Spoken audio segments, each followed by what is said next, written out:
Now, in this video I'm going to be using the line tool to digitize a design. And first of all I need to go to Edit, Preferences, Hoop, which is really my work area, and I'm going to leave it on 120 for width and 170 for height, to be certain that I'm well within the hoop size that I originally chose, which is 130 by 180. Okay, now I'm going to go to Image, Import, and I want to go to my F drive because that's where I keep all my graphics, and come down to Folk and Paisley, and I want the very last one in this particular one. There he is. Yes, I want to scale it. And there it is. Now it's a teeny bit pixelated because it is a JPEG. So let's just drop it down a second. There is the design. A nice great big fat paisley. And we're going to do it in a run line tool. And I'm going to start down the bottom here. I've got good reasons why.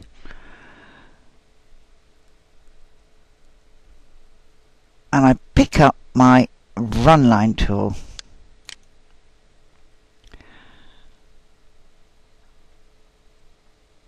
I don't pick up my magnifying glass and click on my screen with a left click. That brings it up in scale. Go back and pick up my node and start my design.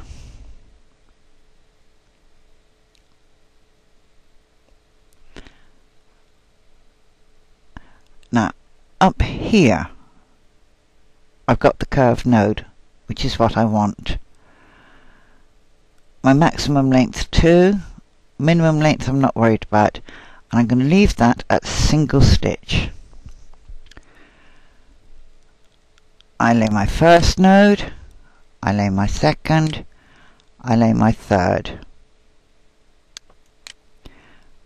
And it's just occurred to me it might be too dark for you to see where I'm actually laying my nodes.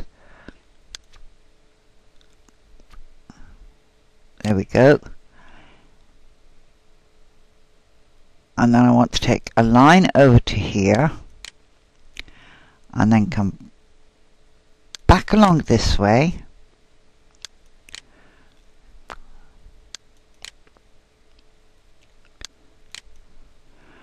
and just hooch those little curved nodes out. As soon as I've done this, I'll enter this and I'll go and take some of the colour out of the design. Right, I'm going to tell that finish object. Okay, image, background filters, drop the contrast, lift the brightness a bit, and tell that apply.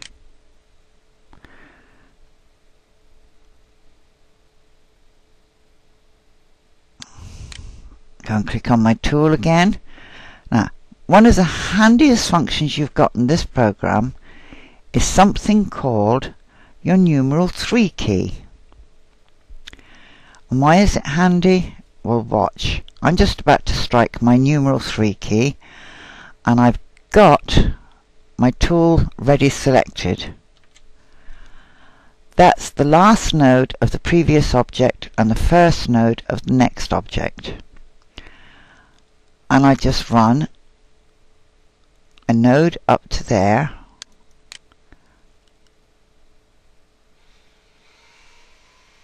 and then continue that line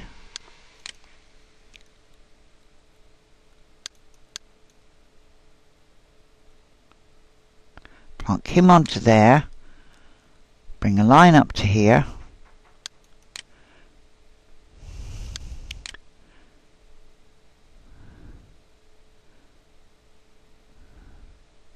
get in there. I have real problems now placing nodes.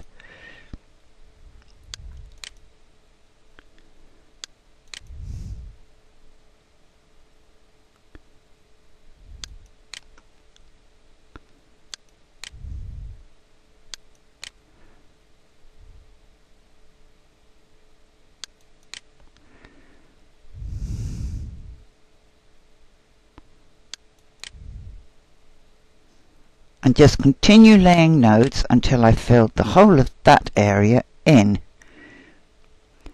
So I'm going to bring it to a halt there and tell that finish object.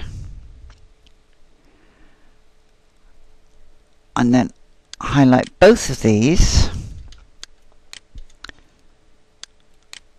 and tell that generate stitches.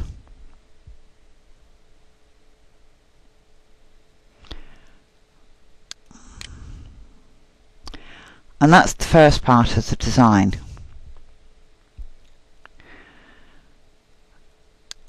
And then I would simply continue with my run line stitch, working around here, getting as far as there, then running a line around this way to fill these in, until I got back to this side,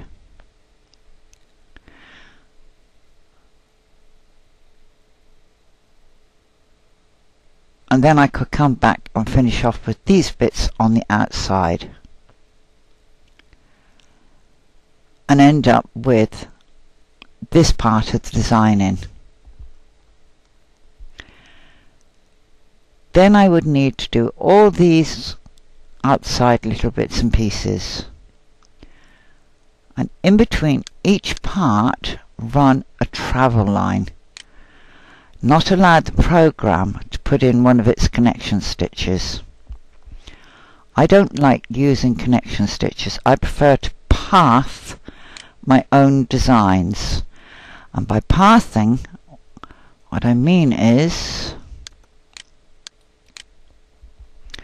looking at a design and seeing where I can go with a continuous stitch. Let me drop that magnifying glass off. Now I started here, I came around, I went back that way, I'm coming back this way, I will then come back this way to bring me back into an area to start these.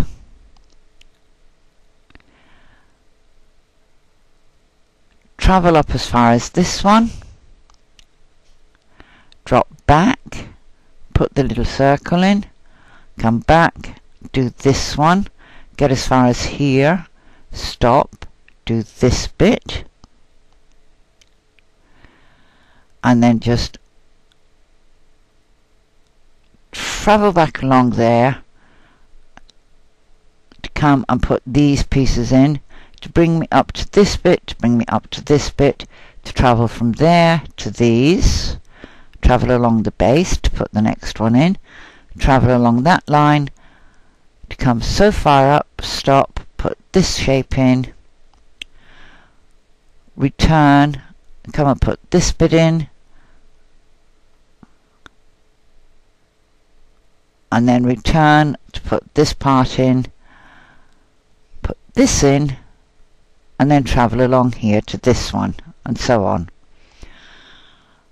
And then put a travel stitch up to here and do this one, travel to the next one, put him in, travel to the next one, put him in, and so on, all the way around, which will give me broken lines on here, but that's fine, because the run line tool in this program I can also use as a satin stitch, and then at a later point I can run a satin stitch all the way around the outside of my paisley design. Okay, and start putting these. Actually, I would put these in before I put the outside satin line in. Put all these in, all their little turrets, and then up around here. Actually, this side would probably be better. Come down and put in this one. And then travel up through, give myself an escape route,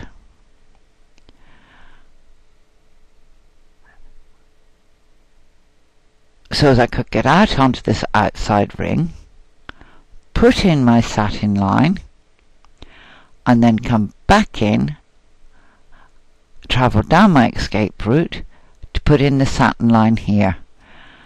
And I would need to make certain that this connected at some point to somewhere along this outside shape, so as I have no jumps, no trims, no unnecessary tie stitches. And that's what's meant by pathing. Now,